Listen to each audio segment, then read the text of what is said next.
বিকালবেলা যাচ্ছি নদীর ওই পার। নদীর ওই পার বলতে পূর্বাচল। আমরা যে পাশটায় আছি তার অপোজিটটাই হলো পূর্বাচল। এখানে নৌকা ছাড়াও পায়ে হাঁটার কোনো রাস্তা নেই, নৌকা দিয়েই পার হতে হবে। তাই যাচ্ছিলাম, ওই পাশে আবার বাজার বসে, সেই বাজার মাঝে মাঝেই যাওয়া হয়। তো আজকেও যাচ্ছি, কিছু কেনাকাটা করার নেই, তাও যাচ্ছি একটু ঘুরে আসতে। গিয়ে দেখি একদম ভরা ভরা সব ধরনের মিষ্টি ছিল, আমেরতি ছিল, ওই যে ছোটো গোল্লা মিষ্টিগুলো, এগুলো ছোটোবেলায় এত প্রিয় ছিল, এত ভালো লাগতো, চিনি মেশানো। এখন তো খেতে পারি না, এখন দেখতেও ভালো লাগে কিন্তু খেতে আর মন চায় না। এত মিষ্টি, মিষ্টি দেখে তো অনেক লোভ লাগছিল। অবশেষে আমরা একদম গরম গরম যে রসগোল্লা পাওয়া যায় সেই মিষ্টিগুলো নিয়েছিলাম খাওয়ার জন্য। এই যে মিষ্টিগুলো নিয়ে খেলাম, আর এইগুলো দেখতে মনে হচ্ছে পুরো ঝাঁকাটা ধরেই বাসায় নিয়ে আসি।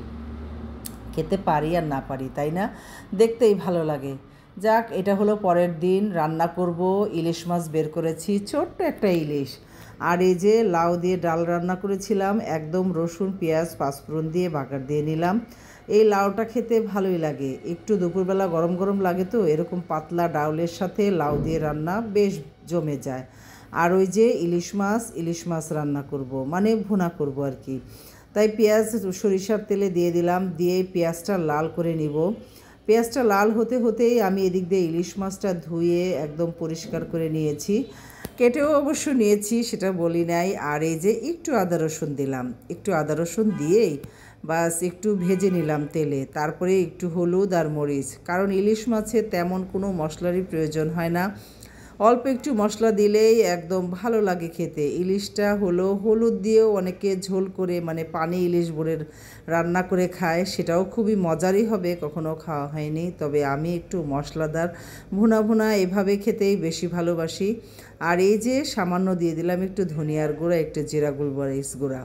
আপনারা যে যাই বলেন, অনেকেই অবশ্যই এসব গুঁড়াগুলো খায় না, কিন্তু আমি সামান্যই দিলাম, কারণ আমার আবার ভালো লাগে। আর এই যে এটা দিলাম সরিষা বাটা, বেশি করে কাঁচামরিচ দিলাম। এই কাঁচামরিচের ঝাল, সরিষার ঝাল সব মিলে একটা ঝাঁঝালো সরিষা ইলিশের মতো তরকারি হবে, তাই না? আমার তো অনেক ভালো লাগে। আজকে আমি কষিয়ে রান্না করব।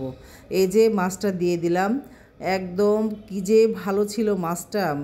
এরকম ভালো তাজা মাছ পাওয়া যাবে বুঝতে পারিনি। ছোট্ট ডিম হয়েছে মাছ সবে মাত্র, কিন্তু এর জন্যই মনে হয় মাছটা বেশি স্বাদ ছিল।